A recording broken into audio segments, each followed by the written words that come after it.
வணக்கம் வாசகர்களே. வெல்லப்போவது யார்? நம்பர் 1 அரசியல் தலைவர்களின் ஜாதக ரகசியம் இதுதான். அரசியல் பிழைத்தோர்க்கு அறம் கூற்றாகும். இது சிலப்பதிகாரம் சொன்ன அறம். ஆனால் அரசியல் பிழைத்தோருக்கு ஜாதகம் கூற்றாகும் அப்படிங்கிறது தான் இப்போதைய யதார்த்தம். என்னதான் கோடி கோடியாக செலவு பண்ணாலும் ஊர் ஊராக போய் கத்தினாலும் சிலருக்கு மட்டும் எப்படிங்க அந்த மகுடம் தானாக வந்து உட்காருது. ஒருத்தர் வார்டு மெம்பராக கூட ஆக முடியல, ரொம்ப திணறாரு. இன்னொருத்தர் முதல் முறையே எம்எல்ஏ ஆயிடுறாரு. இதுக்கு பின்னாடி இருக்கிற அந்த காஸ்மிக் சீக்ரெட் என்ன? இன்னைக்கு அதை தான் உடைக்க போகிறோம். வீடியோவை முழுமையாக பாருங்கள், ஸ்கிப் பண்ணாமல் பாருங்கள். இந்த வீடியோவை லைக் பண்ணுங்கள், பிடிச்சிருந்தா ஷேர் பண்ணுங்கள்.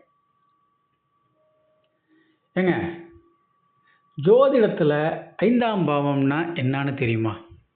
அதுதான் புண்ணியஸ்தானம், அதுதான் கலைஸ்தானம். ஆனால் அரசியலுக்கு இதுதாங்க ரூட் மேப். ஏன்னா ஜோதிட விதிப்படி 7ஆம் பாவங்கிறது மக்கள் கூட்டம். அந்த மக்கள் உங்களை விரும்பி ஏற்றுக்கணும்னா அவங்களுக்கு 11ஆம் பாவமான 5ஆம் பாவம் உங்கள் ஜாதகத்தில் வேலை செய்யணும். மக்களோட மனசை திருப்திப்படுத்துகிற வித்தை தெரிஞ்சவங்களுக்கு மட்டும்தான் அந்த அரசியல் யோகம் அமையும். மக்களின் குரலே மகேசன் குரல்னு சும்மாவா சொன்னாங்க? உங்கள் 5ஆம் பாவ உபநட்சத்திர அதிபதி சாதகமாக இருந்தால் மட்டும்தான் நீங்கள் பேசுகிறது ஜனங்க காதில் விழும், அவங்க மனசில் நிற்கும். நம்ம முன்னோர்கள் அழகாக ஒரு வார்த்தை சொன்னாங்க, விதி வழி மதி செல்லும், மதி வழி கதி செல்லும். அது என்னங்க விதி, மதி, கதி? முதல்ல விதியை பார்ப்போம். உங்கள் ஜாதகத்தில் 5ஆம் பாவமும் லக்னமும் 1, 6, 11ஆம் பாவத்தோட தொடர்பு இருக்கணும்.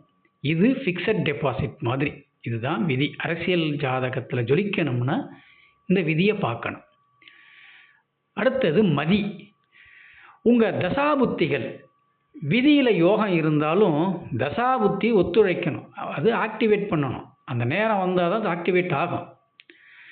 மந்திரி பதவி வாசலில் வந்துட்டு அப்படியே எஸ்கேப் ஆகிடும். சரியான தசாபுத்தி அந்த நேரம் அமையலைன்னா இப்படி தான் அரசியலில் இருக்கிறவங்களுக்கு நடக்கும். அடுத்ததாக பார்க்க போகிறது கதி. இப்போது ஓடிக்கிட்டு இருக்கிற கோச்சாரம், அதுதாங்க கதி. இது ஒரு குறுகியதுனாலும் இதுவும் சாதகமாக இருக்கணும். இந்த கதி மட்டும் ஒரு ஒருத்தவங்களுக்கு சாதகமாக இருந்துட்டா இந்த நூல் இழையில் தப்பிப்பாங்க பாருங்கள். இந்த கடைசி சொற்ப ஓட்டில் ஜெயிச்சார்னு சொல்லுவாங்க பாருங்கள், அன்னைக்கு தாங்க இந்த கதி சும்மா அவங்களுக்கு பக்காவாக வேலை செய்யும். லக்ன பாவம் சரியில்லைன்னு வைங்க, நீங்கள் என்னதான் அறிவாளியாக இருந்தாலும் 8, 12ஆம் பாவங்கள் வேலை செஞ்சால் நீங்கள் எடுக்கிற ஒவ்வொரு முடிவும் உங்களுக்கே எதிராக திரும்பும். அரசியலில் செல்ஃப் கோல் போடுறாங்கன்னு சொல்கிறாங்கள, அது வேற ஒன்றும் இல்லை, இந்த லக்ன பாவத்தோட லீலை தாங்க. இப்போது ஒரு முக்கியமான விஷயம், அரசியலில் யார் கிங்கு, யார் கிங்கு மேக்கர்? முதல்ல நம்பர் 1 தலைவர். உங்கள் லக்னமும் 5ஆம் பாவமும் 1, 6, 11ஓட ஸ்ட்ராங்காக கனெக்ட் ஆனால் நீங்கள் தாங்க அந்த நம்பர் 1. லட்சக்கணக்கான ஓட்டு வித்தியாசத்தில் ஜெயிப்பீங்க. அடுத்தது 2ஆம் நிலை தலைவர்னு சொல்கிறோம் பார்த்தீங்களா, அவங்களுக்கு அவங்க ஜாதகத்தில் 6 மற்றும் 11ஆம் பாவம் தொடர்பு இருந்தால் ஒரு பெரிய கட்சிக்கு முக்கிய தளபதியாக இருக்கலாம். அடுத்தது காலம் கடந்து நிற்பவர்.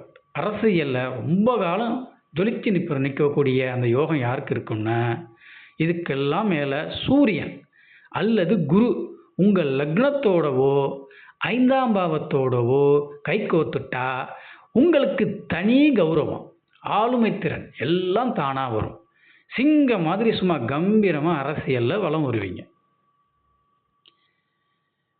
வெற்றி என்பது வீழ்ந்தாலும் மீண்டெழுவது அல்ல, விழாமல் இருப்பதே. அரசியலுங்கிறது ஒரு சதுரங்க வேட்டை. இதில் உங்கள் காய்கள், அதாவது கிரகங்கள் சரியான கட்டத்தில் இருக்கான்னு தெரிஞ்சுக்கிட்டு களம் இறங்கினா வெற்றி நிச்சயம். உங்கள் ஜாதகத்தில் இந்த அரசியல் யோகம் இருக்கான்னு செக் பண்ணணுமா? கீழே டிஸ்கிரிப்ஷனில் உள்ள நம்பருக்கு காண்டாக்ட் பண்ணுங்கள். வாட்ஸ்அப் மூலிமா காண்டாக்ட் பண்ணுங்கள். இந்த வீடியோ பிடிச்சிருந்தா நம்ம சேனலை சப்ஸ்கிரைப் பண்ணுங்கள். அடுத்த வீடியோவில் இன்னும் பல சுவாரஸ்யமான ஜோதிட உண்மைகளோடு உங்களை சந்திக்கிறேன். நன்றி, வணக்கம்.